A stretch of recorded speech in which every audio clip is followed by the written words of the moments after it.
The 5 staffers, they are there. It's always there, and we are ready to make sure that whatever happens, because we know what Nigerians want. Yes. And even though the Tinubu-led government, he actually started to lay some foundation, but he has not been able to handle the reality on ground. The reality on ground is, number one, winners came up and immediately, without consultation, you remove a fuel subsidy.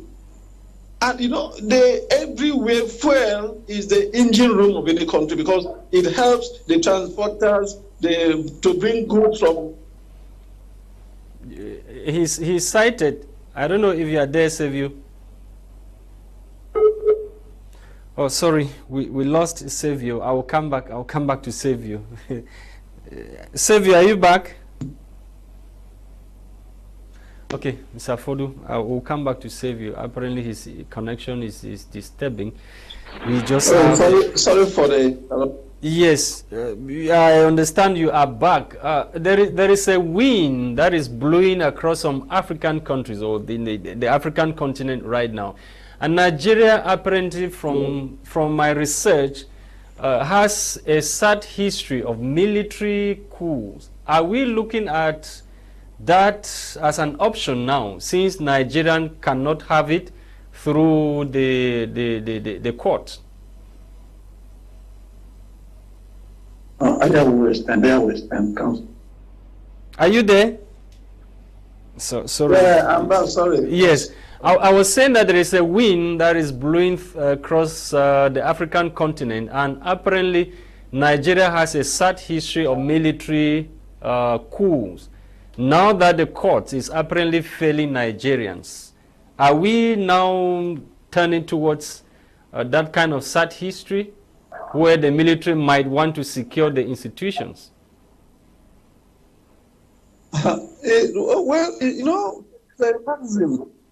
There's a maxim, a general maxim that says that civilian administration is better than the military administration. That maxim, I think, it has gone in the 90s. It doesn't work any longer. Why I'm saying so is this: if you look at the African continent generally, when we even talk about coup, what is happening in Nigeria is a coup. It's a coup. It may not be a military coup. A coup is forceful taking over of power from the incumbents. That's what is happening. What is happening in Nigeria presently is like Tinubu forcefully. If you look at that, some clips that whenever he travels out, he will be bragging, say, "Look, we are going to take it by force at all costs, even though it means to kill, to maim." He was so vocal about it. And it has happened. So now, when we talk of military coup, it is even, look at what happened in Ghana with Rollins. If such thing happen across the African continent, it's better for us. Because in the military, there are some sincere people that have seen the woes in their countries. So if they now come up to correct those anomalies, you discover that it will be better off. So the coup with good governance, and without coup with very bad covenant, I think coup with a better covenant is the best. Okay. If you ask me again. Okay, Saviour, I will come back to you. Let me talk to Funduh Ignatius, who is of the civil society. He is with me in the studio as well. Mr. Funduh, good evening and welcome once again. Good evening. I got him very well. What he has analyzed is there are common things that we have been experiencing as Africans when election is concerned. All what he has said is just what we have been living. So, but now I want to say that if I want to see at the situation, I don't see anything good that will come out of this petition, because if I want to see the time since when election was declared, it was declared in Nigeria, the election results were declared. It is now that the verdict is taken. The verdict is taken. They announced already. They gave a time frame for the verdict. It is said that justice delayed is justice denied. How can you organize such an election and you allow somebody to he's already in the presidency? It's just like you organize some sort of a competition where you keep a weapon somewhere, and that the person that succeeds to take that weapon becomes the leader. And then you allow the other person to take the weapon, and then you come in now, accept petition from the other person. He's going to use that weapon against the opponent. We mean that Tinubu is already a president.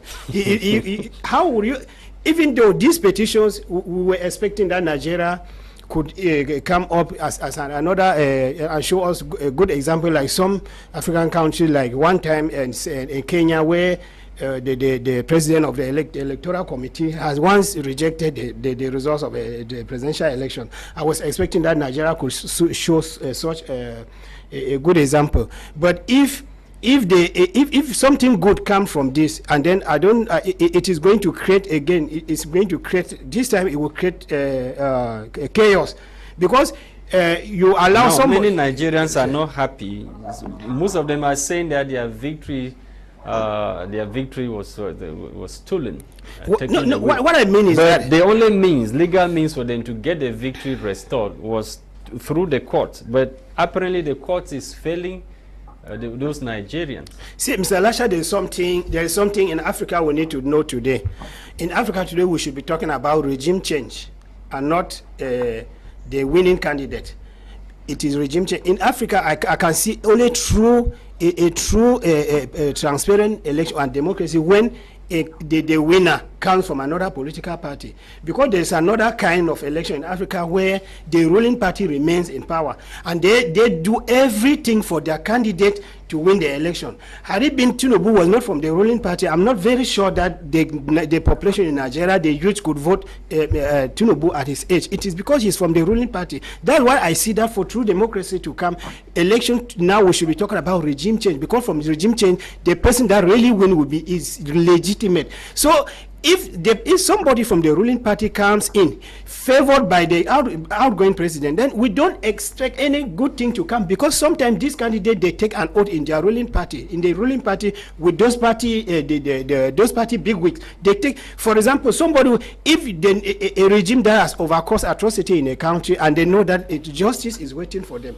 the new president can take an oath accepting to them that when I will take power, I will not persecute you. That's why I'm saying that if the regime does not change, if a new president is coming from the ruling party, I don't expect anything to come. But in the case of Nigeria, if it happens that even the court declares Tinubu now that he is illegitimate president, is going to create chaos, because he is already commanding ministers, commanding the military. Their constitution gives, there's a provision for that no matter whether a president is sworn in or not, the process has to go on.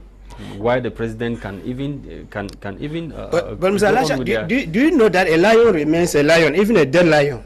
Animals that know what a lion means. Even a lion is lying down there. A herbivore sees a lion will take kilometers. Somebody who has been already in the presidency, he has friends, he has already created links. He has already he's having some powers which you as a civilian you cannot have. You cannot have such power. Even the opposition candidate Peter Obi cannot have the kind of power the President Tinubu is having now. That's why I'm saying that even to their constitution, it has, according to their constitution, that they had to stay for quite a long time before bringing those petitions to court. According to me, I don't see it very normal. Okay. These petitions are they're on the table while somebody is in India in the name of the president of Nigeria. He's living in a hotel, enjoying himself, and they are there at the court. I don't see that one as a Saviour, let me borrow from what a popular comedian in your country says. His own definition of democracy, I'm talking about brain jot and borrowing, that democracy in Nigeria means government of some people, by some people, and for some people. Is it what is happening in Nigeria today? Okay, that is the truth about it. But I have my own definition. But that definition is actually subject to scrutiny, however. Now, how do I describe Nigerian, when I mean Nigerian democracy? It's not the popular government of the people, by the people and for the people, as long as Nigeria is concerned. In Nigeria, democracy, I mostly say that it means the accusation, listen to this, as the acquisition of much money by the minority bourgeois to clinch political power, to oppress the electorate, subvert authorities, and gain access to public funds. This is what's happening in Nigeria. Why do I say this? Look at Tinubu, for instance, that he used money to get what he wanted. And this money, where did he get it? He was the governor of Lagos State for 8 years. And after his governance, after his tenure, Lagos State has been inside his own bedroom perpetually. Every internally generated revenue from Lagos State, he has a percentage, right from 1999 till date. Now, he acquired all that money and he uses it to gain access to governance in the country. And we know how much, I know how much he spent. Every state, the amount of money he sent to each of the states. Can an ordinary person do that? The problem that we are having in the country is this. If we were to have electoral umpire that is purely independent, it is all that it would work. But we don't have. The present INEC was constituted by the immediate past government, which, as people were saying there, which is true. The sitting government will want to install his own person in order to continue with what they were doing. So you can imagine what is happening to Nigeria now. So it's not possible to think that with this flawed institution that we will have a good governance, except because Nigerians, they are ready for a very serious showdown. And the consequence is what we all know. After today's judgment, there will be a serious showdown. The consequence is that they will give orders to the military and the police and other security agencies. That is what is going to happen. But I want to tell you that Nigeria is too big, and it's too big for somebody to mess up. And we are only praying that, honestly speaking, we are only praying that what we are thinking will not happen in Nigeria, and it will be a disaster. Yes, a lot of problems. The current president has inherited a lot of problems from Buhari, with insecurity on the rise, the economy, is not really doing well. It's a lot of problems coming from his predecessor. How will Nigeria be able to emerge from these problems with the same political party that apparently damaged the economy? Yeah, that is the issue. And what actually the major problem is that our leaders are not conforming to the rule of law. If they were to conform to the rule of law, you see, it will get to a point in Nigeria, even in the entire African continent, that somebody will commit crime and you want to go and arrest him. You say, look, what of this, our president? It will get to that extent, because if you look at what is happening today, right now, you discover that even the president himself has a lot of issues to answer.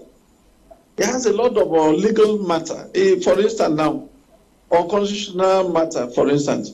He has, when we say 25% in a FCT, he never had it, not even close to 25%. In the federal territory, capital territory. There is a breach of constitution. Because FCT, we know the caliber of people that are residents there. Those are people in the top. Those are in the top echelons of power. And if those people say they don't want you, then why are you to impose yourself? So we are looking at so many things, and then talk about the drug matter. Everybody's aware of that. How can a criminal come to lead the Federal Republic of Nigeria?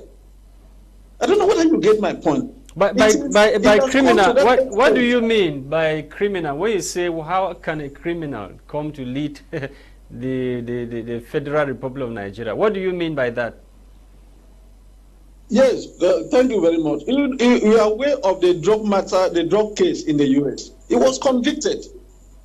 He was convicted. It was made to pay a fine. And so when somebody is convicted, is an ex-convict. You are aware of that very well. And tell me, if to legalize crime in a country like Nigeria, it just calls for consent.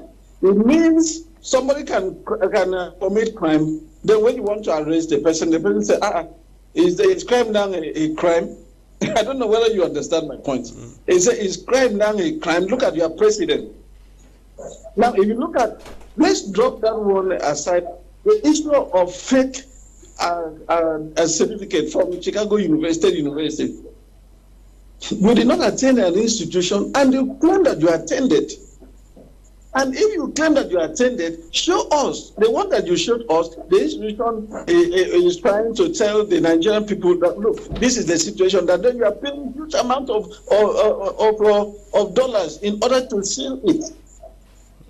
It's a serious matter. So you say a lot of issues. You talked about a lot of issues. You are citing the case where he was unable to obtain 25% victory at the level of the federal capital territory, that's Abuja. Yeah. So what does the Constitution say about that? Thank you. The Constitution of Nigeria states that we must have at least 2/3 across the states of the federation and federal capital state territory. That means no matter what you have in other states, or we have 36 states with FCT 27, no matter what you have in other states, if you don't have up to the required number, or even though you were to have, and then you don't have 25% of in ACT and FCT, they're not eligible. That's what the Constitution says. And now you don't have it, and somebody now had the God to sway him in. That is a serious constitutional breach. So it means that the legal battle has just begun. It has begun. However, even after today's judgment, there is this tribunal. There is still room to appeal in the appeal court. There is still room to appeal again at the Supreme Court. So there are a lot of leeway. There are a lot of access to still get into the matter. So today it's not the final. Okay. Saviour, I will come back to you. Thank you so much. But stay with us. Don't go away. We are equally joined by... yes. We are equally joined by Tamai Jarvis, who has also been monitoring the elections in Nigeria. He just joined us now. He caught up in traffic. Jarvis, good evening and welcome. Good evening, Lasha. Good evening to Ignatius. Sorry for the late coming. The traffic in town is very difficult and tedious.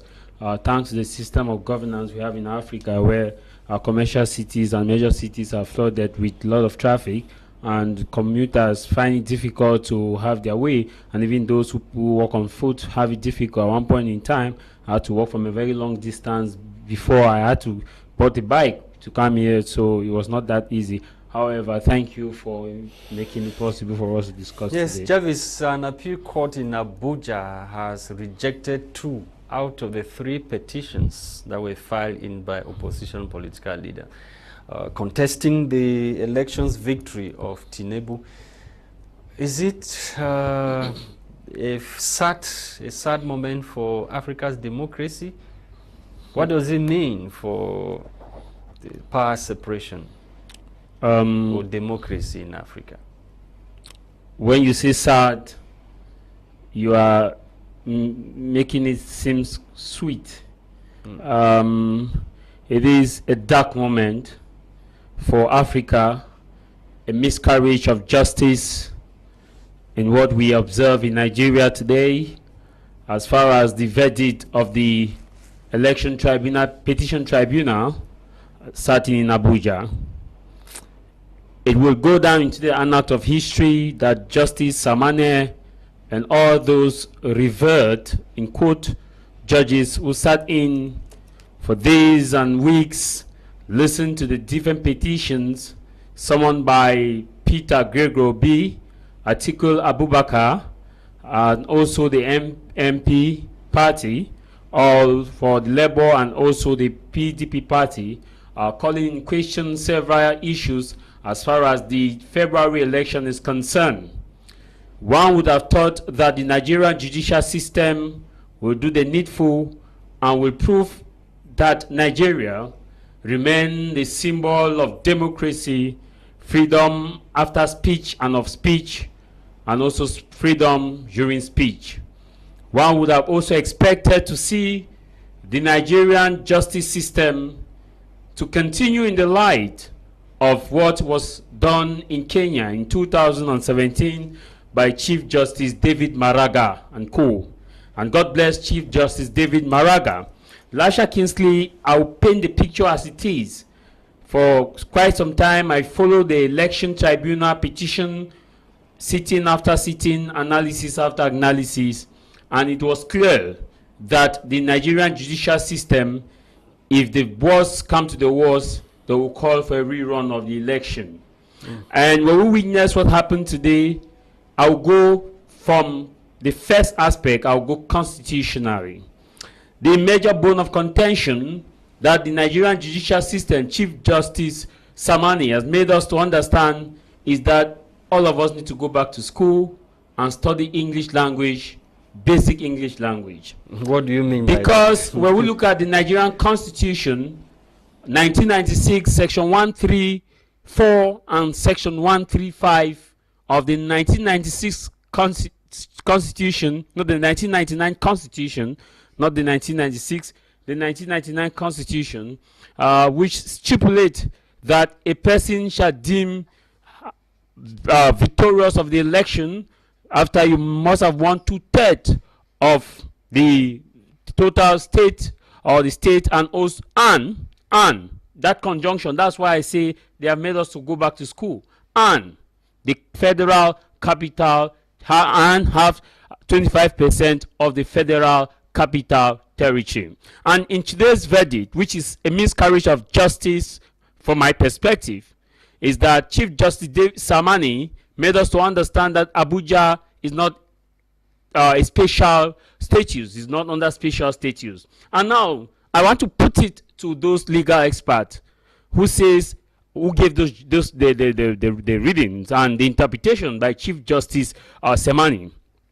If you say Abuja is not special, what happened to the constitution that states in 134 sub 2 that you must have 2/3 of the valid vote and the federal capital territory, and you say it is not a special status? Then why does Abuja not have a governor?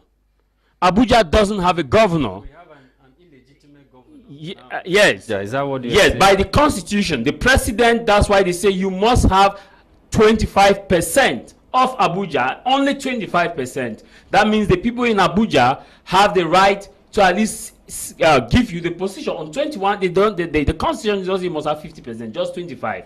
And now, the second issue, why is it that Abuja has just one senatorial seat as compared to all the other states in Nigeria? If you say Abuja has no special status, Abuja is a state in Nigeria, who is the governor of Abuja? Chief Justice Samani. Why is it that Abuja has just one senatorial seat as compared to all the other states? Chief Justice Samani. Why is it that Abuja has just 2 representatives of House of Representatives as compared to all the other in Abuja? Why is it that Abuja has a minister in the federal capital, which is Yeso Wike?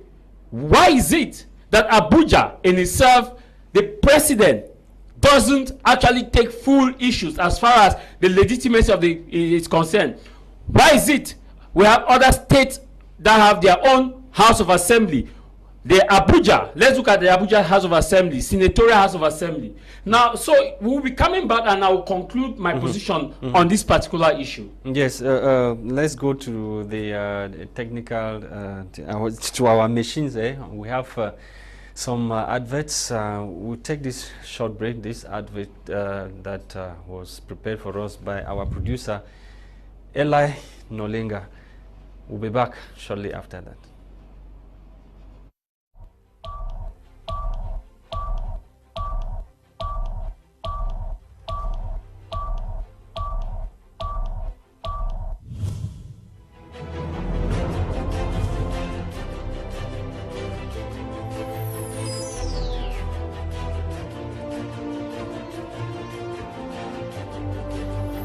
Year 2023-2024 with Subdeco. Follow relocated training and obtain your diploma co-signed by the French and Cameroon's government. Bachelor from the Clermont-Ferrand Business School, International Finance, International Business, International Marketing. Master of Science from the Clermont-Ferrand Business School, Control, Audit and Corporate Finance, International Trade and Digital Marketing. Higher National Diploma and Bachelor Degree, Accountancy, Banking and Finance, Logistics and Transport, Trade Marketing, Human Resource Management, Project Management, Information System Management, Master's Degree, Accounting, Audit and Control, Banking and Finance Engineering, Human Resource Management, Project Management Entrepreneurship, Logistics and International Trade, Information System Management. Location, Subdeco at Nguso near Hotel Paradis Junction. Contact 656 90 35 16 675 56 91 89. Website subdeco.com. Subdeco, a label of excellence.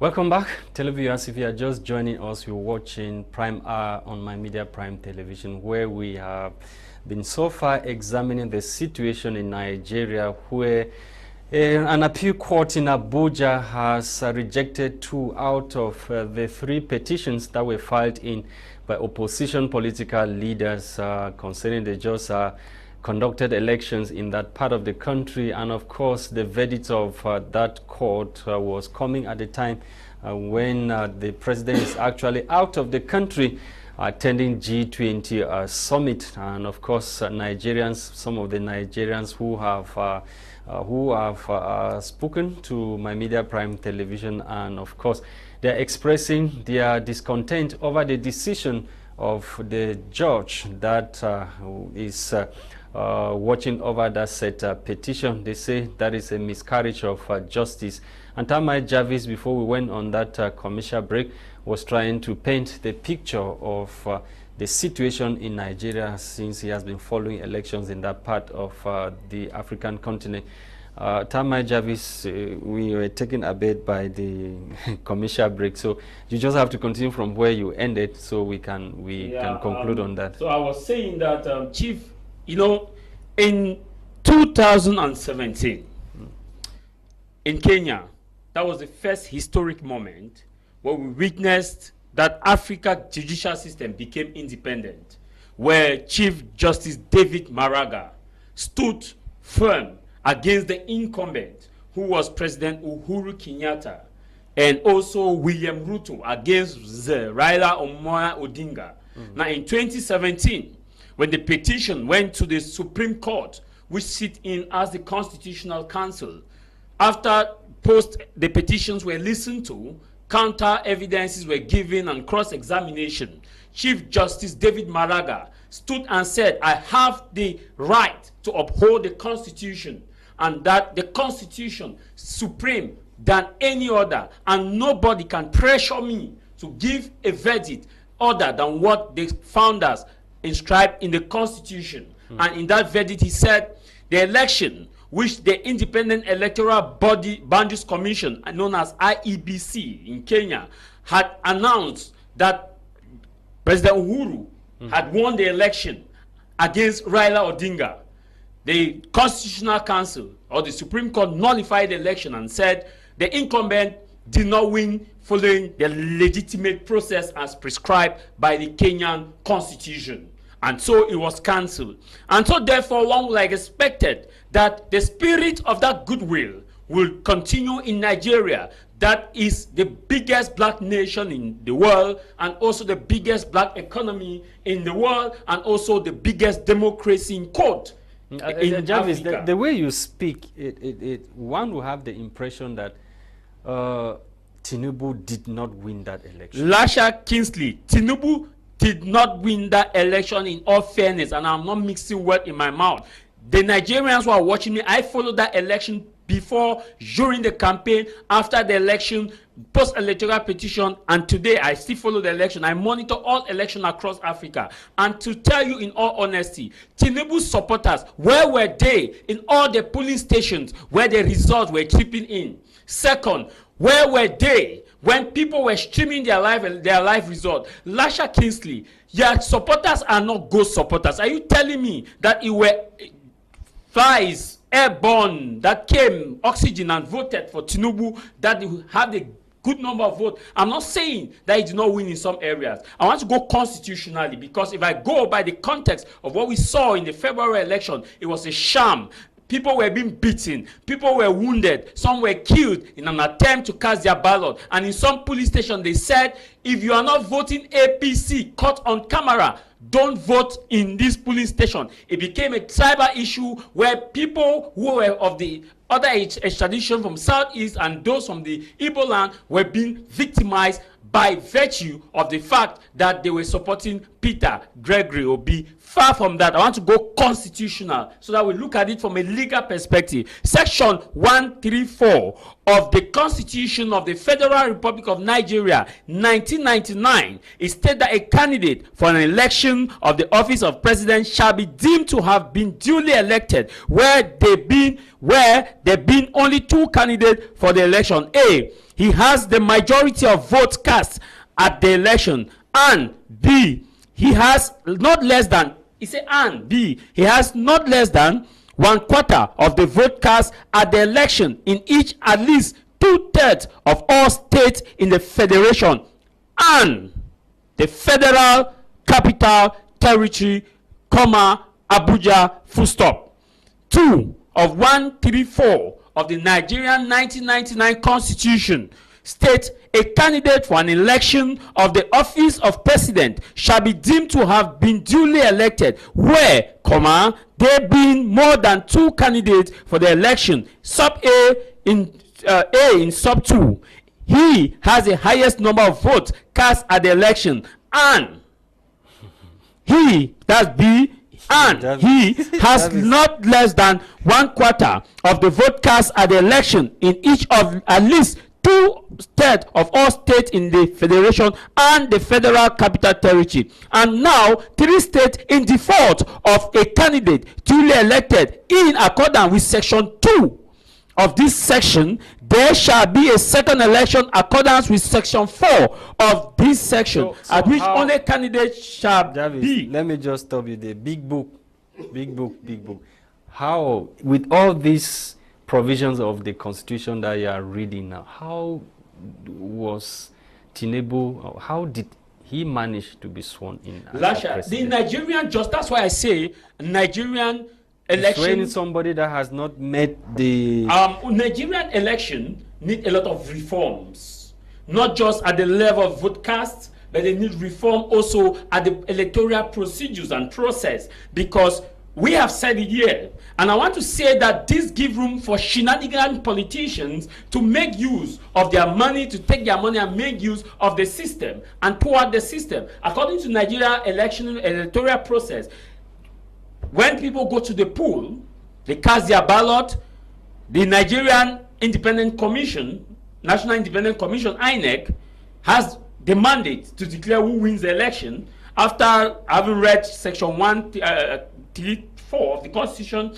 Then a president is sworn in, and election petitions continue after swearing in. So it means that the Constitution now is Bafia dance. The Constitution, that's why we say the Constitution is so, it was done in good faith that the judicial system shall be independent. But as we see, the politicians who are looting Nigerians from, as it's common in all African states, Cameroon is not an exemption to this. The Constitution in Nigeria ought to be supreme, whether it's meant for Bafia dance or not. They have made us to understand that they need an amendment. Because why is it that you only go and petition the election after when the person has been sworn in and take position of the executive arm? See, Ali, there was a renowned scholar in Ghanaian who said that the judicial system is not independent. And I buy with him. And I have this message to say, Lasha, before you take the mic, it's an appeal to Nigerians to understand that all hope is not lost. The lunatic may be few and claiming to own the place, but there come a time in one's political history and life that the voice of the people is in their hands and not in the offices and not in one particular station. And I have said this before, that to those who are protecting these same shenanigan politicians, when these politicians will go on retirement, they will enjoy their retirement benefit. They have bulletproof cars. And when you, the police officers, when you, the military men and women, when you who stole the election and gave it in their favor, when you shall go on retirement, you shall queue around the busy street of Lagos for traffic for God knows when you shall leave that traffic. You shall queue in hospitals that are already dilapidated and probably have long term of treatment. These politicians, their children don't school in Nigeria. Their children don't go to hospital in Nigeria. We just witnessed how one was convicted in London for trafficking because the child went for treatment in UK. Their children doesn't school in Nigeria. So when you will go on retirement, you the police officers, you the military attachés, I'm not talking about the bigger military attachés, Jarvis, you shall be the person to feel the brunt of this bad politics. Okay, Jarvis, I will take some few messages before then. Mr. Funduh, you listen to Tama Jarvis, equally listen to Saviour. Apparently, this is what Saviour described as a constitutional coup in Nigeria. That what is happening in Nigeria is constitutional coup. Exactly. It's not only in Nigeria. Jarvis said what I said before he arrived, that how can somebody be sworn in as a president, then the petitions are coming instead after but when he's already enjoying as the presidency. No, that's why Jarvis made it very clear that the constitution need to be revised. And more to that, I'm trying to, according to my own way, I said that in Africa, the only thing that can make people have the confidence that the winning candidate is legitimate, we should have this mentality of having the regime change, as I said, because the rule in Africa, all the ruling parties are rich. They do everything for their candidate to win the election, and then the regime continue. We should not expect anything different. You said the name is Saviour. He said that the judiciary is financed by the president. The money comes from the president. The legislative is from the president. Then how far do you expect these arms of government to react against the president? So those are some of the things that, according to me, I see that. Somebody said sometime that many political parties is democracy. I'm beginning to feel that a country like America with just two political parties, their situation isn't better because France they are from a candidate is coming from another political party where they don't have anything in common. Either they are friends somewhere, but not in politics. At least that one is going to have confidence to the citizens that this person we are voting, at least the person, maybe he will come with his own mentality that we are going to see a change. But when somebody who is coming in financed by the outgoing president, that's not what we call a democracy. So when you see election, like for example, election in Africa, those candidates from the ruling party, it is just like we go to somewhere with you. and then as we are returning, maybe they give us something for transport. You go and collect it, and I don't know the amount. But you just come and give my own. Maybe you give me some amount. That is what they give us without telling me that.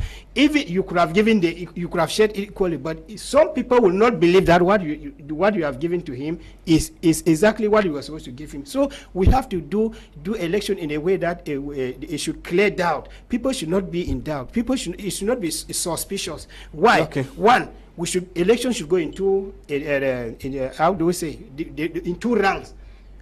Because in Nigeria, there was a second round of election. At least another candidate can stand to support another opposition party for a new president to come in. Okay, I'll come back to you, Mr. Funduh. Saviour, are you there?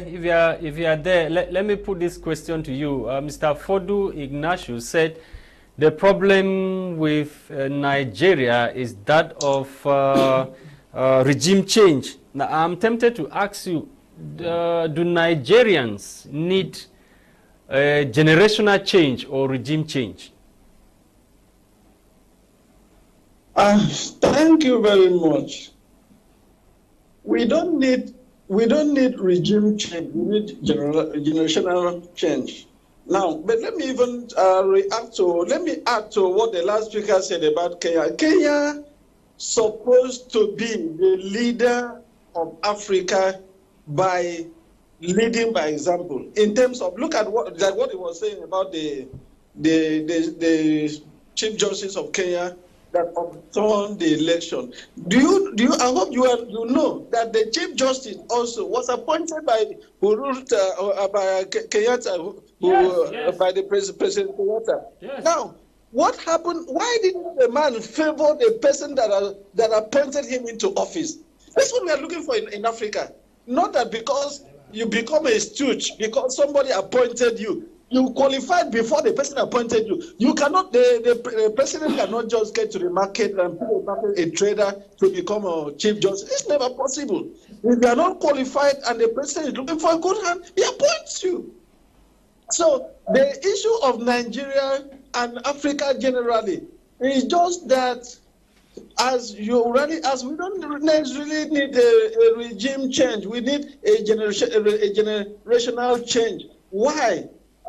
And President Buhari, ex-President Buhari made a statement, but unfortunately, I discovered that he refused to keep to his word. He was canvassing, when he was going for his second term, he was canvassing for the young people to take over from him. In fact, he told us that the person that is going to take over from him is going to be a younger person. We were only put in disarray when Baba Tinubu came on board. If you look at their age, Tinubu, and even you want to look at age, if you look at the antecedents, is by far more than him. So that one, by the way, we are looking at a Nigeria that we don't say, not necessarily who you are, but your ability to bring Nigeria together. Because if we have it right in Nigeria, definitely we have it right in Africa. That is what Julius Malema in South Africa is fronting, and that's why I'm his supporter. I'm his fan, because if you are looking at not beyond your country, you look at the entire continent. For instance, Julius Malema is talking about United States of Africa. That means you must have been able to lead your country effectively and successfully. Then you can now unite the entire African continent. Because Africa, if you look at, sometimes when I look back, when I sit back, and then I have a reminiscence, I discover that we are the problem of ourselves.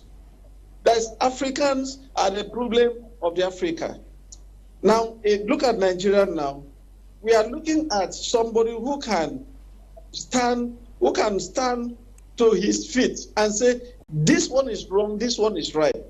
That's why you see the entire country came out, they say, look, Peter Obi has the antecedents He has never been a corrupt. That is a man that I've seen. I'm a journalist. I've gone round. I've investigated him. I've made a lot of findings. I discovered that that man is not corrupt. He's not corrupt. And there is an issue that came up when he was a governor. When he was governor, he's then commissioner for housing and housing, something of that nature. He came and brought 2 gigantic land, very big land to him, and to give him as a governor. The man said, look, I'm not interested. If I want to buy land, I can buy land and already have lands. Why do you give this land to me? The man said, just because you are the governor. So that he said, no, I don't want it. And what struck me is that same moment, it was divine providence. His then head of service was there. Then he said, please, Your Excellency, I want to present somebody to you. He said, who is the person? Then one woman that retired as, I think he retired as either as a director or as a permanent secretary, came. The first thing that Peter asked him, Madam, do you have land in a choice place in Anambra here? He said, no, I don't have. What do you have? I don't have. Do you have there? I don't have. He now called the commissioner who was. They said, look, that land that you wanted to give to me, hand over to this woman, and I will send a seal of oath. That is the person that will, somebody who is selfless. If such person comes up, and he has never bribed anybody, I'm talking as a media person, he has never bribed anybody. Now, when during his election, it was Nigerians that spent their money, spent their fortune, say, look, this is the person that we want. This is the person that can change the fortune of this country. That is why you see Nigerians are aggrieved. They are aggrieved. So we cannot continue this way. That's why I was saying earlier on that what we are thinking should not come to play. What should Nigerians do to break the system? Because apparently the system is so complex that anybody who wants to work for the interests of the Nigerians cannot break through the system, which is what has just happened to Obi. Yeah, the problem is, number one, cabal. And everybody within that cabal, they want to have relevance. And these are people who are multi-billionaires. You know, Nigeria is a vast country. Nigeria is very wealthy. So anything you have small access to political office, you become a billionaire. And so because of that, they don't want to lose that opportunity. And we were thinking that for the first time also, like Kenya, and not only Kenya, we have example in Malawi, not only Malawi, we have example also in even this, what do they call this country? I've forgotten the country now. And then there are all these small African countries, they are Ivory Coast. We are having example of those people that did the right thing, despite the incumbent. So if we are looking at somebody who can come and outside uniting the country, Nigeria is not difficult to unite, despite our size. It's not difficult to unite. If you look at the Peter Obi went after the 25 February election, they wanted to be a serious protest, a violent protest. Peter Obi said, calm. He did not speak more. It's just a calm. Don't. And the people obeyed him. So we need a leader that when you say you say something, everybody obeys. That's what we want in this country, and that is why, as it were, highest is that to release military. We saw it during the Nsah. They just released military. They were killing our people, even despite that. Nigeria, they are very stubborn people. That is the truth about it. When they have they see their right and they go for it. So this election, they accept otherwise. We want peace in the country. However, but I think the judiciary, they should have a rethink. After this other one, you know, as I said earlier on, we still have an opening at the Court of Appeal. We still have yet another opening at the Supreme Court. So the judiciary should be able to think and give us the Nigeria of our dreams, to avoid chaos, in the country, and anarchy. Okay, Saviour, I'll come back to you. Let me take some messages that have come in so far. Hi, good evening to you all in the studio. I love this program. Tinubu personally said Buhari transferred the power of the president to him because he gave Buhari the support during his mandate. This is not strange for the African democracy. Takwi is writing from Bamenda. Good evening to the House. Tinubu was the candidate of the outgoing president. Frankly speaking, he did not win any election, but he was the choice of Buhari. This other message, good evening in the studio. I want to applaud Jarvis for the deep insight about the situation in Nigeria. I think the constitution of most African countries needs reform. Well-written and drafted constitutions, but not respected. It's needless. Thank you, Jarvis. Gideon writing from Garwa Bulai. That's in the east region of the country. Good evening to you in the studio. I want to applaud Jarvis for this very brilliant presentation tonight. Kudos to you. You didn't tell us where you're writing us from. When you write, please sign your message.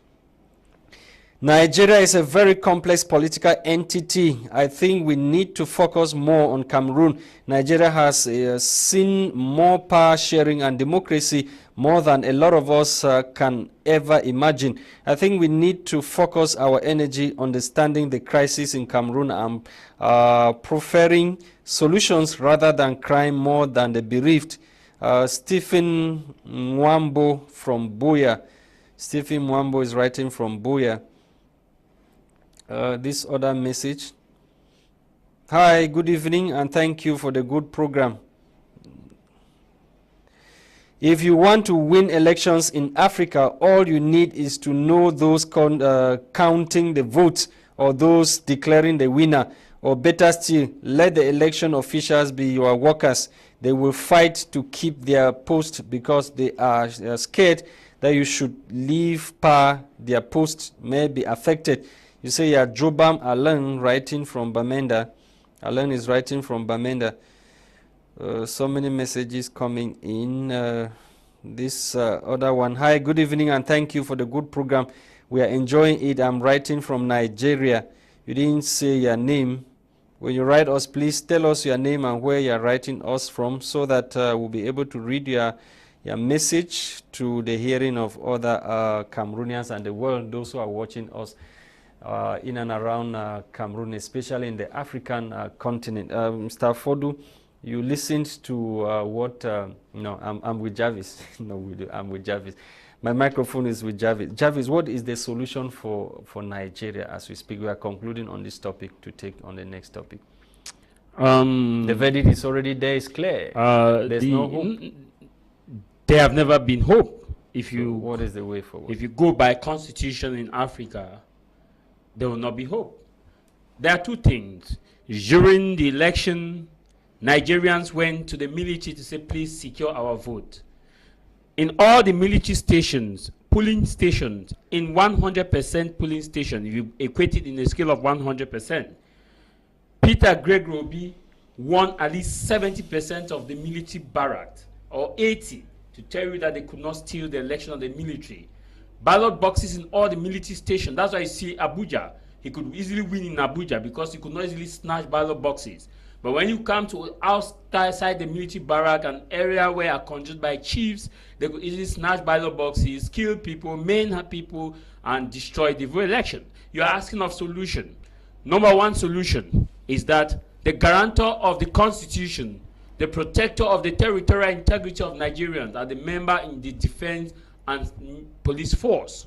They are the people to maintain the Constitution. And by that, I know you understand what I mean. They should do. They can do the needful. The second issue there is the Nigerian anthem says it all and has given the mandate to the people. To the solution is in their hands. And what is the lyrics of the Nigerian anthem? The beautiful dentition of the Nigerian rendition of the Nigerian anthem. The anthem says, "Arise, O compatriots! Nigeria call, obey to serve our fatherland." So you're asking the solution to Nigeria, I will tell Nigerians to go back to their anthem. After this election tribunal has given their verdict, go back to your anthem, sing it patriotically, and reason the words of the anthem and follow the direction of the anthem. Arise, O compatriot, call Nigeria's obey to serve your fatherland. The next step the people have to do is that the people have to force these shenanigan politicians to amend the constitution to be in a way that it will not favor the privileged few, but will favor the silent majority. And I tell you that the constitution amendment, how should it go? First, no president should be sworn in if the election petition process is not completed. I'm saying that until the election petition process is completed at the highest court, like in Cameroon, a president cannot be sworn in until the Constitutional Council listens to all the petitions, and it's done live in Cameroon. But it was a shame that the Nigerian justice system did not allow the live broadcast of the electoral petition, so that the people should see that justice was not only done, but they should see that justice was done. Because in law, justice should not only be done, but it should be seen to have been done. In Cameroon, Lasha, when we are taking through electoral petition, the national broadcaster and other media, they do it live from the first day of the petition.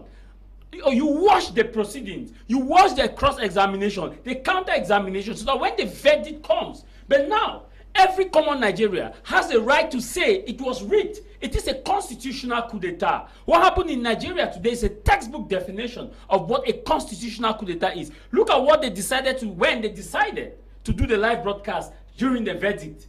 Today, when they want to come and read the verdict, because there is no way for counter-argument and counter-reprisal, people were reading more from the manuscript to tell you that something fishy. Second, something to note that something was fishy. Why did President Bola Ahmed Tinubu, aka Bala Blue, Bolaba, a town different from Bala Blue, decide to call the Chief Defense Force ahead of the election, ahead of the verdict, and before going to G20?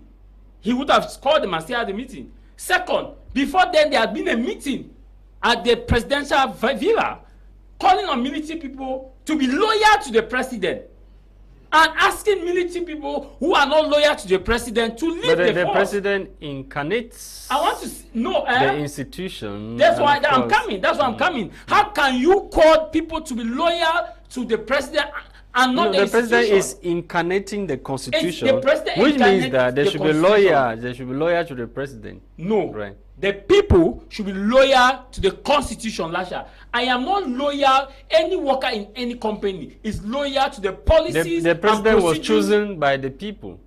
That is why it is still in court. Jarvis, thank you. No, Lasha, you cannot just cut me. Let me just land. What I'm saying is that the president was chosen through a constitutional process, right?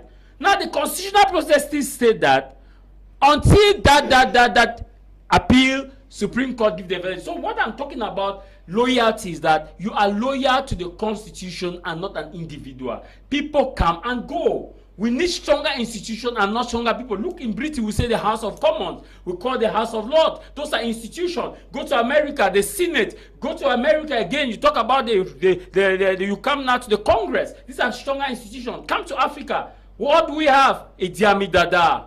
What do we have? The man Yoweri Museveni. What do we have? Mohamed Gaddafi. What do we have? President Paul Biya. What do we have? I'll call you the names. Have you heard one of those institutions? So when the people are loyal, see this, and a revered American scholar puts it that when the government fears the people, there is liberty.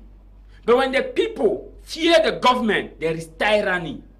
And when he says the government fears the people, baby grammar. No, the government fear the people. When you come to the realities now, that's what in Kenya, yes. the government fears the people. That's why Chief Justice David Maraga, who stood appointed by President Uhuru Kenyatta. Do you know what it means? I appoint you, Lasha, as Chief Justice. No, now you are talking about integrity. People who have some integrity, and it's difficult to have. You cannot blame that. Lasha, I am blaming because So, Integrity is if backed you by choose the to be Constitution. dishonest, is it my problem that I, as a president, appointed you? That's why there are So my oversight. judgment about you, you decide to be dishonest, you decide to throw your integrity in the mud. Lasha. Why should you blame me Lasha. for your That's your bad character? That's why we say the military are not loyal to individual, because their integrity sometimes can be corrupted. But the spirit of the Constitution cannot be corrupted. That's why we say that as I'm debunking that theory that you said the president is incidental to the Constitution. No, the Constitution remains supreme, because every worker in any company is not loyal to the boss, but the policies and procedures of that company. That's why the boss in any office will say, it's not me, it's the policy. If the policy in the office state, if you come 30 minutes after work, you go home, it's not the chairman that send you out. It's the policies and procedure in the office that tells you that you are late, you are late. If the policy says 3 days absent without notification, your contract is considered terminated. I am the boss, and you come 3 days after. It's not Jarvis that terminates your contract. It's the Constitution. It's the policies and procedures. That's why all the militaries in Africa are supposed to be loyal to the Constitution. And if the president respects the Constitution, by default, they will be loyal now to that president. I rest my case. Okay, Mr. Funduh, what is the way forward for Nigeria? What should Nigerians do now? Apparently, democracy has failed. The Nigerians have to understand now that a way forward to Nigeria that becomes successful is going to be a good lesson to other African countries, especially Nigerian neighbors. And a way forward in Nigeria is going to be in 2 phases. The first phase is how to face the situation that is already at hand, because now we have to be very careful in order to avoid chaos. For now, I want to call on the Chief Justice to understand that now he is like holding the tablet of the country. He should do what he shall be remembered. He should defend the Constitution and not an individual. Men in uniform should also understand that they are not politicians. A president can come and rule just 5 years and leave. They will still remain men in uniform. They should know that they are there to defend the country and not independent. Somebody can become a president, no matter how strong he is. One day he will still leave that office, and they will continue to be men in uniform defending Nigerians. And then the second phase should be after this situation. What will happen after this situation? They should go in by revising their constitution, just like Jarvis said. And I remember I said that what Nigerians will do is going to serve as a lesson to other countries. They should, their electoral committee should be that kind that the citizens propose. Like in Cameroon, Cameroonians have been proposing that the electoral commission should be, the members should be proposed by the civil society, churches, some ministries, and so and those who are coming from civil society, they should come together and form the election. It should not how be will you appointed. ascertain their integrity? It should not be appointed by the president, because when you are appointed, the people will become Is the problem? Yes. Is the problem where they are coming from, or their integrity? That's the yes. problem. That's the And question they, I asked Jarvis, and yes. Jarvis did not answer. Is And it they about should, integrity or where you are coming from? No. Mr. Funduh, How can you say I did not answer? I said the loyalty is the constitution, because most times I'm not arguing with. Most times in Cameroon you find people who have been appointed by the president, but they tend not to do what is right, and then hiding under the umbrella of. No, Mr. Lasha, this one is gaining the confidence of the citizen from the first phase, because when the members of the Constitutional Commission are maybe voted by the civilian, that is to gain the confidence of the people before the election. Then those people are not going there to function according to what they think. They are going to function according to the Constitution. Okay. They are not, it's not what they reason. Thank you. So that's why I'm saying that in Nigeria, after this, they should avoid. I'm still repeating this one. I said it before Jarvis came and Jarvis came and repeated it. That kind of a constitution that says that a president is sworn in before they go. After that, they go into take constitution. How do that man like that is already having power? So that's why I'm afraid now that in situation like this, the president can use his power and command some military, and it's going to cause a Thomas Jefferson. And very snappy. American scholars stated that they understand that a state, human beings are not perfect, and because human beings are not perfect, that's why we have the different arms of government. We have the executive, the legislature, and the judiciary. And so we have other committees because of the fact that they understand that human being is not perfect. That's why the Constitution was developed and was written for every state to really put in this purity and the belief that human being is not perfect. That's why every office has a policy and procedure because of this imperfection. And that's why now the military is charged with protecting the land, air, sea, and the Constitution. That's I would have asked you that question, but you have answered it partially. That who is supposed to ensure the respect of the Constitution? Is the military. Jarvis. Because that's if, if the politicians are corrupt, the executive is corrupt, the judicial is corrupt, the military will not, the politician will come and go, but the military stays that they defend the territorial integrity. That's why they score them. Okay.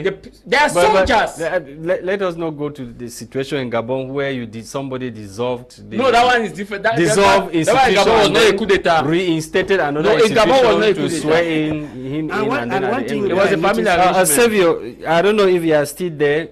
Mr. Funduh and Jarvis, they have complained about the nature of some constitutions in some African countries, and they cited the case of their country, Nigeria, that kind of constitution should be abolished where interpretation poses a problem.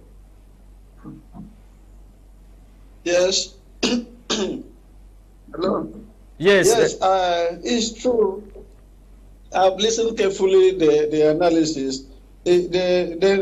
Sometimes I'm ashamed, especially even when I travel out of the country. I find it difficult to tell people that I'm from Nigeria, because if you look at the situation in the country, things that would have been done legally, things that would have been done ordinarily, they do it with impunity. The issue of constitution, people were talking about whether everyone should be loyal to constitution or to the person. It is true. It is said that he that pays the piper takes the tune. Then if you now, because of the person that appointed you on the head of that institution, you now deride their constitution, you abandon their constitution in order to only to be loyal to the person, then you are not loyal to your system. To the system. You are not sincere to yourself. The Constitution is the guiding principle, is the Bible, is the Quran of the country. Constitution is supposed to guide everybody. That is why when anybody takes over power, he said, I swear to the country, I promise to uphold the Constitution, not the office. So the issue of constitution is that we make a mess. In Africa generally, we make a mess in the constitution. How, if not, it's African problem. Else your president, Paul Biya, wouldn't have been in the government, wouldn't have been in the system. Because he had to work on the constitution to favor him. Else, you see what is happening in Africa, the issue of constitution. And then you look at we look at Côte d'Ivoire now, where the president was trying to appoint people against the constitution, where he was trying to anoint people to take over from him. Unfortunately, whoever he anointed, the person died seriously until he now came up, said, "Look, I'm going to continue." It's unfortunate. Look at Senegal, where the president were using force or intimidation. It was intimidating the judiciary, intimidating the people, intimidating everybody, just to remain in power. Look at Equatorial Guinea. The president now had to appoint his own son as vice president with plan to install him. What are we doing? What is happening in Africa? So when we look at all these things, those people are doing all these things contrary to the constitution. So what the next thing, what is happening today, what is trending in Africa? Military coup taking over the system. And my problem is not in military taking over. However, the issue is that those that are taking over, let them go and learn the rudiment from a Roland in Ghana. Why did he take over? What necessitated is taking over. And then how did he handle it? Then when we see that, that's why you think there is, Ghana is even doing very well apart from what is happening today. So the issue of contribution, the people's, both the leaders and the late, everybody's supposed to be supportive, supposed to be obedient, supposed to be proactive, protecting the constitution. But in Africa, we don't do that. Okay, that is the bane. That's what keeps Africa in where we are presently. Yes, Saviour, thank you very much. I will come back to you. Let me take these messages that have come in so far in course of the program. We have this one. Hi, good evening to all the panelists. I am Kela Mu, writing from Limbe. If I am given the chance to propose an advice to African countries to have anti-government, and the election should be run by the anti-government and not the regime in power. I don't know what anti-government means. Jarvis. Maybe talking about a neutral or something also. Nigeria is very complex. This message is repeating itself. We read it already. Hi, good evening to all the panelists in the studio. Good program. Very forward to the Nigerian election. Crisis is cool. Data like what Sani Abacha and JJ Rawlings did in the early 90s in Nigeria and Ghana respectively. You say you are writing from Bamenda, Ibazibu from Bamenda. Good evening to all of you in the studio. What do you expect from a nation like Nigeria being ruled for 6 years by a dead man like President Buhari? You didn't sign your message. Please don't be insultive. Keep your message simple and you make your point. Good evening in the house is Franco from Boya. I love the program so much. Good evening. I am sorry Nigeria has no lesson to learn from Cameroon, despite the fact that those live broadcasts are made by the Constitutional Council. Does it change the rigging machinery put in place by the ruling party in Cameroon? Topics like this should not be aired, especially by Cameroon media houses, because they themselves are not better than Nigeria. Electoral reforms in Cameroon are not better than those of Nigeria. You didn't sign your message. You only came to insult us.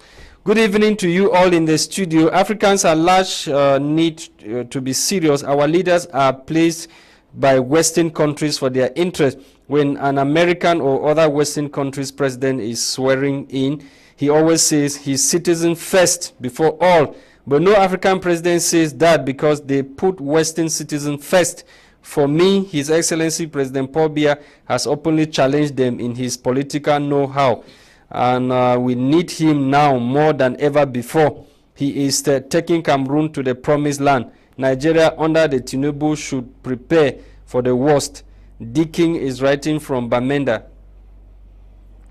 Jarvis, please, you are too emotional. I don't like your master. The Nigerian Constitution, this message, please, try to be simple.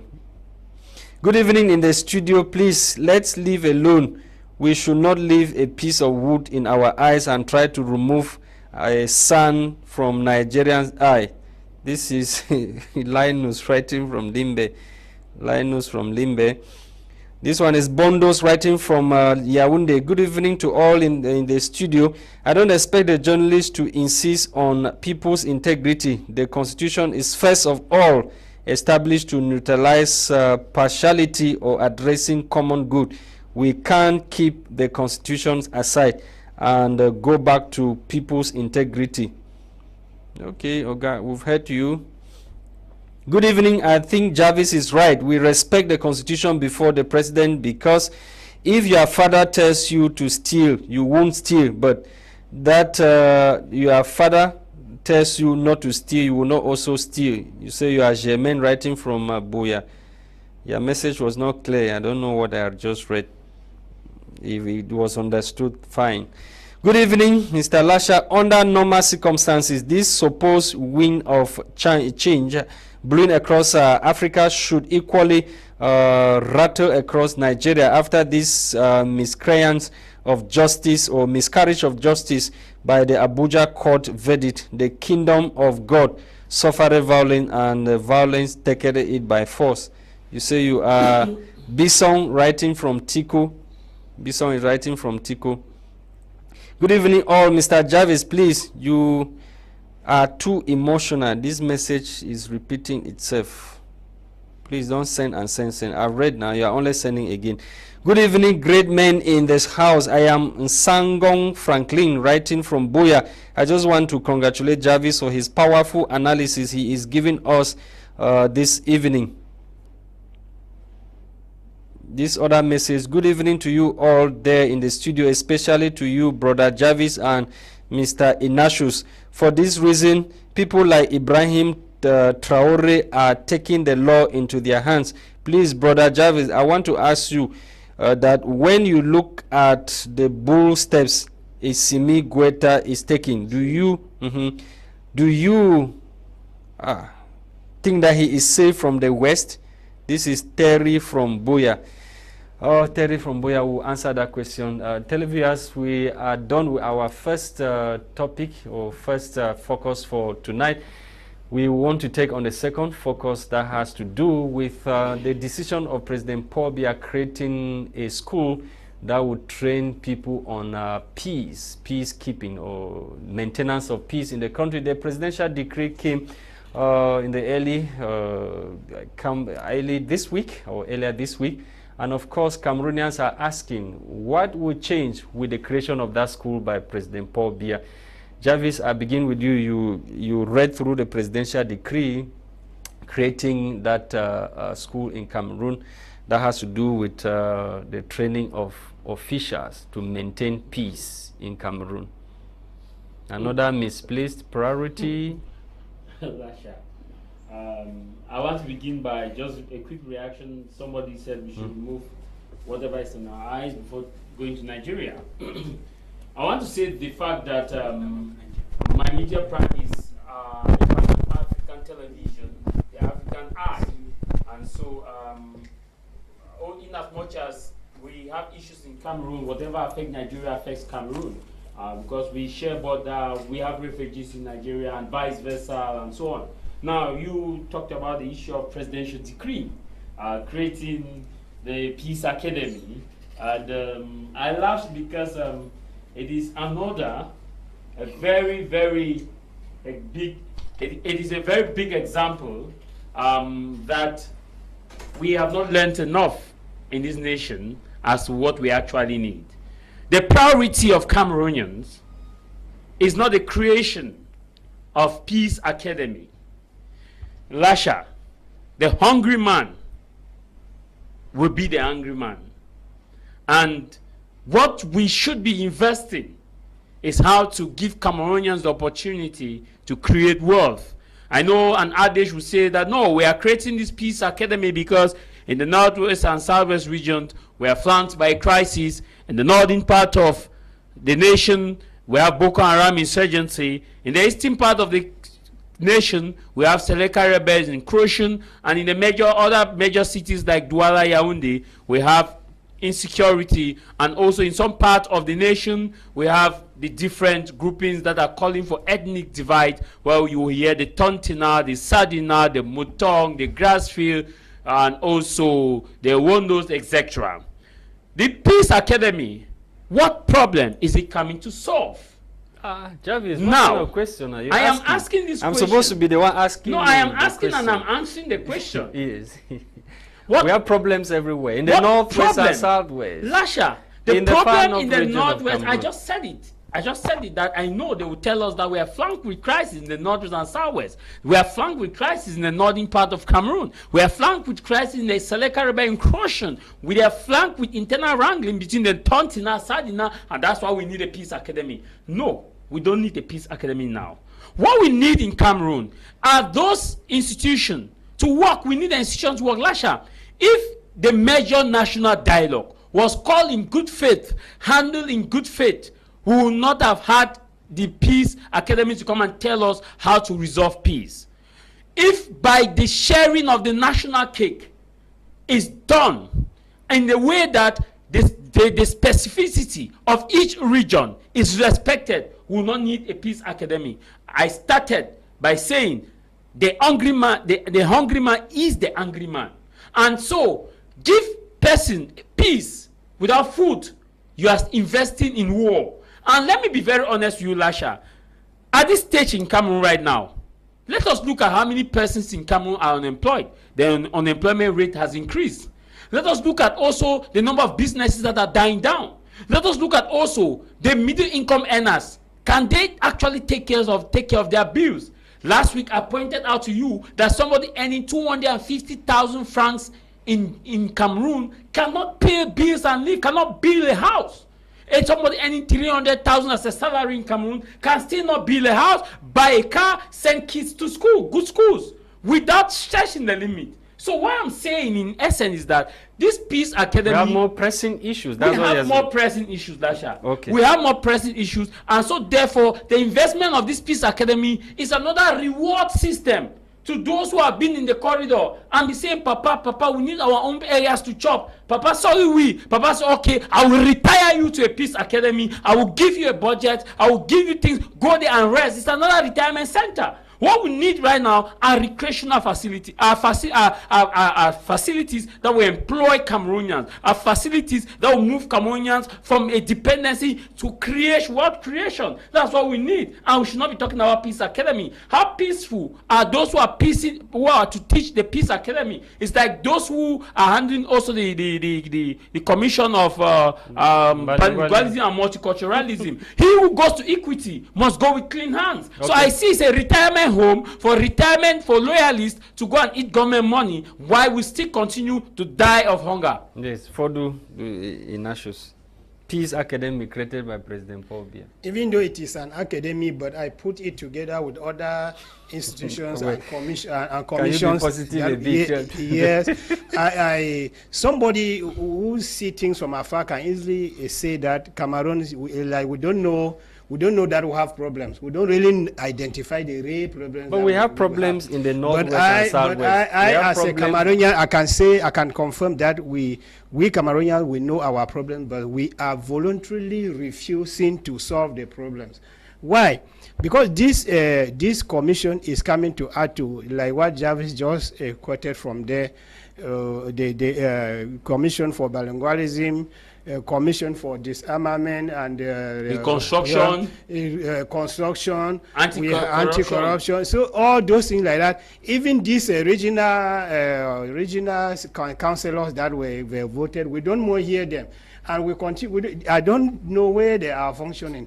Even the House of Chiefs, we don't know where their offices are. They function. Give them but really, Cameroonians, Mr. Lasha, it is a very sad issue that Cameroonians we have. So we are saying that they should change the constitution. All the institutions you are naming, they fall under the 1996 Constitution of Cameroon, which is of course. We need a commission to investigate why this other commission process. We need a commission to investigate why all these commissions have been failing. Are dormant. We need another. Which commission will investigate the other one that is coming? Even though, okay, so I'm trying to say that I'm saying that Mr. Lasha, they are created according to the constitution. But had it been some positive results were coming from this commission, we wouldn't have been complaining here.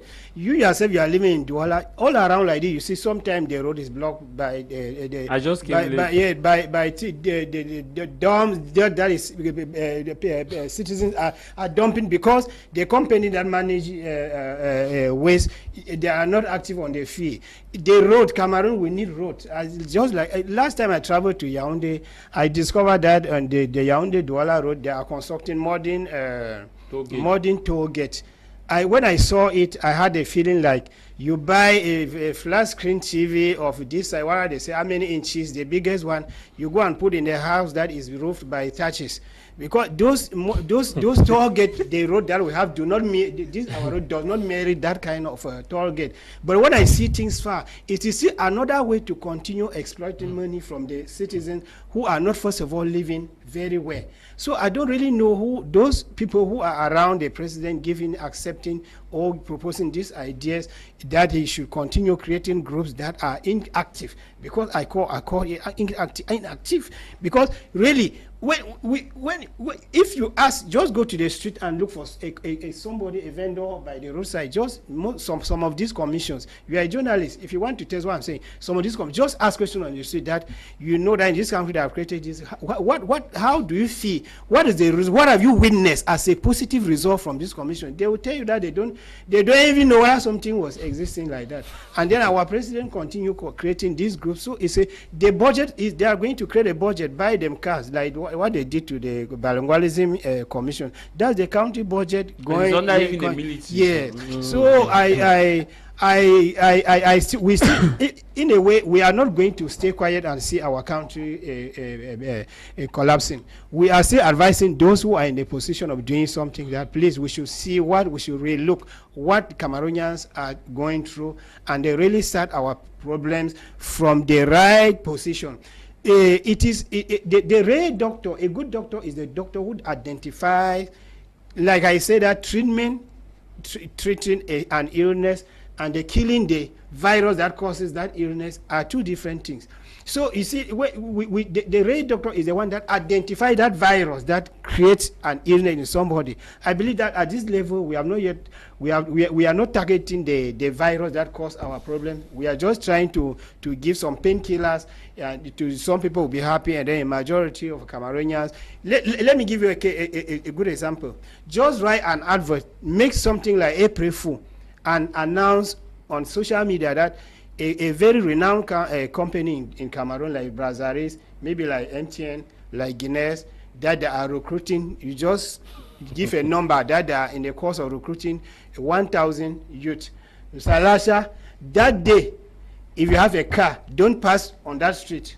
That is a clear proof to show that things are not going in Cameroon. But I'm very sad that when our politicians come to the panel like this, they will instead accuse those youth that they are lazy, they don't want to work. Cameroon is a paradise. That's why they go and die in the Mediterranean Sea. That's why they go in the desert and die. But I want to say it here, clean and clear, that when pushing factors are more than the pulling factors, you will see situation where people are running away from their own homeland because of what we are just discussing here. These are the pushing factors that push our youth to leave the country, and they think that it is better elsewhere. But it is not worse outside, just as we are saying. There are some of them that go and prove that things are better on the other side of the globe, and that's what is making the others that, why should I so fire? It's better I go and die on it. If I succeed, I succeed. Okay. So, yes. Saviour, we are done with your country. We are now back in Cameroon.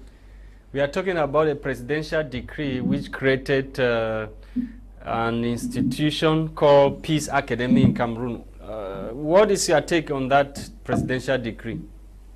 Okay, actually, as it has been said, is in the first instance to create such an institution, it wouldn't have been out of place. But my problem with Africans is that any institution created, they are aiming at somebody for empowerment. Like this other one, maybe a certain group of people or a particular person is being targeted to empower and all those kind of things. Ordinarily, it would have been better, because if we are looking at creating institution, what is the essence of creating institution? Is to add to the system. But now, come to think of it, this school now, it is said to train officials to maintain peace. That is true, but who are the people at the end of their faith? Who are the people that are going to man this office? Have they had any record of settling any conflict? Can we say that these people will bring it to bear?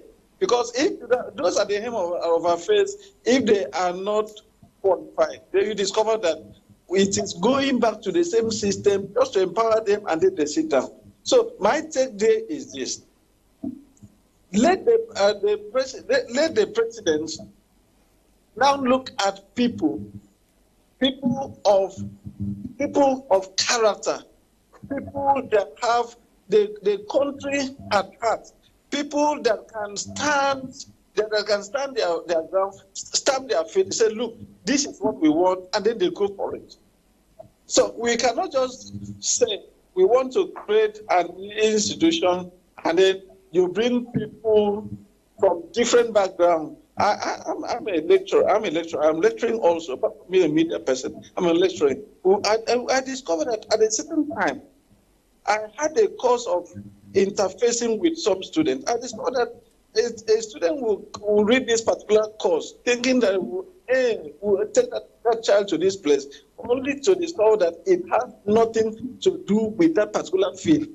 So you discover that this is a problem, a general problem in Africa. So let the leaders look people that can handle those institutions, and then people of impeccable character and repute. That is the thing that is required. Okay. Saviour, thank you so much for taking out time to talk to us from Nigeria. It was a pleasure having you on this edition of Prime Hour. We are grateful you honored our invitation. Thank you very much. But maybe you want to send me out, but let me say this before I go. Yes, yeah, last one. We are concluding. Our time is up. Okay, yeah. Now, in Nigeria, we were talking about Nigeria. In Nigeria, they will still have hope. There is hope. Yeah, despite what is happening today, I am believing that it is the place of our judges to work by conscience.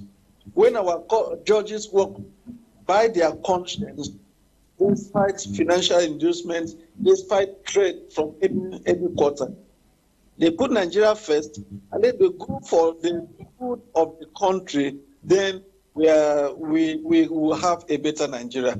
However, even when we get to appeal court and the Supreme Court, our request is not that there should be a rerun.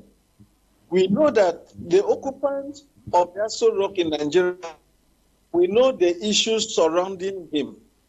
Legally, constitutionally, morally, he's supposed not to be there. What we want is that let the right winner of February 25th election, which is Peter Obi, be announced by the court, and then let him take over, and then give Nigeria and Africa the pride of its place. Thank you very much. Thank you, Saviour. The pleasure is Jarvis. Thank you for coming. Thank you, and I want to use this opportunity to say to those who are watching us, I want to say that thank you for watching, and I also want to wish a special happy birthday to Zomo Martha, who celebrated the birthday yesterday, Tuesday, to say may God in his infinite mercy and compassion continue to be with you and bless you and give you many more years as you celebrated your birthday. So once more, if I please, joyeux anniversaire, happy birthday to you, and continue to live a life that will glorify God. Funduh, Ignatius, thank you for coming. Thank you, Mr. Lasha. Once more, good evening to the televiewers of My Media Prime. And I would like to send out this message that a successful man in life is the person that puts smiles into other people's face, especially the poor. If you become the richest and you tell lies and become a billionaire, you are not a successful man. At the end, it is the end time that tells. So we have to be truthful, especially when our country is concerned. Once more, good evening. Thank you for coming, gentlemen. Thank you to Saviour Ekpe, who took off time to talk to us from Nigeria. And that's it for tonight's edition of Prime Hour. We are wishing you a nice evening. And of course, the program for tonight was produced for us by Ewane Nolinga. I've been Lasha Kingsley for presentation. Bye-bye from this end.